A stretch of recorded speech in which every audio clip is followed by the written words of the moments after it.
অন্ধকারে ভয় পাওয়ার কিছু নেই তো, সে তো বড় লাজুক। আলো আসলেই তাকে আর খুঁজে পাওয়া যায় না। আলো কি তবে খারাপ? তাহলে চলো আলোই করা যাক। হলুদ রঙের সাথে সমান সংখ্যক জল মিশিয়ে আলো করা যাক।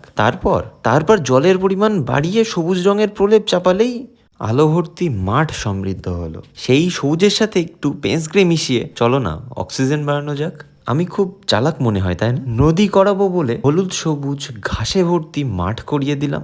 নদী খুব ভয়াবহ জিনিস, কোথাও ভাঙে কোথাও গড়ে, কিন্তু আঁকা বড্ড সহজ। টার্কিশ ব্লু নিয়ে ওপরে হালকা এবং নিচে ডিপ, তারপর গাছের প্রতিবিম্ব অলিভ গ্রিন দিয়ে। শুধু মনে রাখতে হবে গাছগুলোর একদম সোজা যেন প্রতিবিম্বটা পড়ে, বাস। নদীর পাশে একটু নুড়ি কাকড়, একটু পাথর ছড়িয়ে দিলেই নদীর আভিজাত্য প্রস্তুত। একটু স্রোতের অভাব থাকায় পেন্স গ্রে দিয়ে হার্ড ব্রাশের মাধ্যমে সামান্য একটু স্রোত বইয়ে দিলেই নদী আমাদের বইতে প্রস্তুত। নদী করাবো বলেছিলাম, নদী করিয়ে দিয়েছি। ফলো করে রাখতেই পারো যদি আরো কিছু জানতে ইচ্ছা হয়, শিখতে ইচ্ছা হয়।